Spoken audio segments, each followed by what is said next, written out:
Кој мисли на време, не се плаши од утре. Мравката и штурецот. Во едно тивко поле, каде тревата се нишала како море, живееле два сосема различни света. Едниот бил свет на труд, трпение и тивка сила, а другиот свет на музика, радост и безгрижност. И додека сонцето силно го греело летото, нивните приказни започнале да се испреплетуваат. Мравката станувала рано. Пред сонцето целосно да се издигне, таа веќе била на пат. Носела зрна, лисја, мали трошки. Секој ден мал чекор напред. Не се жалела, не застанувала. Знаела дека времето брзо минува. Во истото поле, недалеко од неа, штурецот свирел. Свирел весело, скокал од лист на лист, се смеел и пеел со ветерот. Животот е за уживање, викал тој. Погледни колку е убав денот.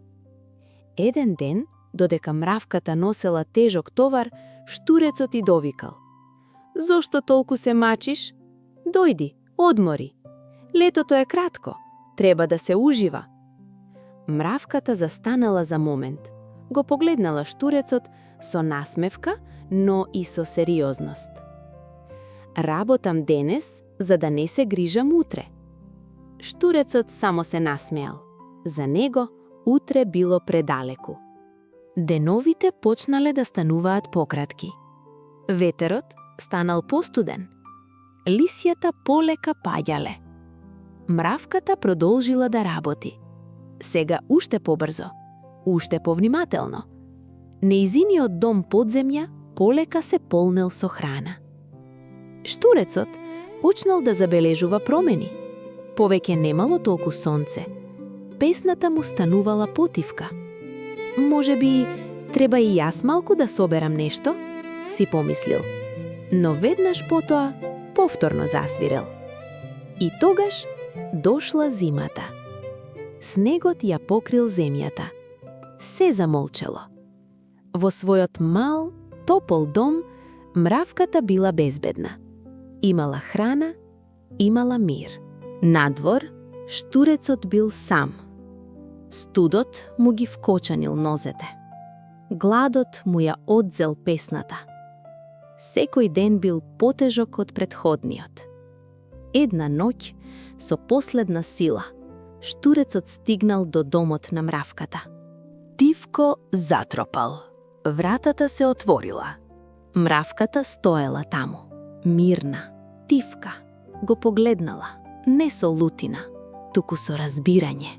Те молам, рекал штурецот со слаб глас. Гладен сум и студено ми е. Мравката молчела кратко, потоа се тргнала настрана и му направила место. Влези, рекла мравката. Му дала малку храна и топлина, но и нешто поважно. Секое време има своја работа, тихо рекла мравката. Летото е за подготовка, зимата е за мир. Штурецот ја спуштил главата. Сега разбрал. Не било важно што поминало, важно било што научил. И од таа зима неговата песна станала поинаква. Не само весела, туку и мудра. Поука. Кој мисли на време, не се плаши од утре.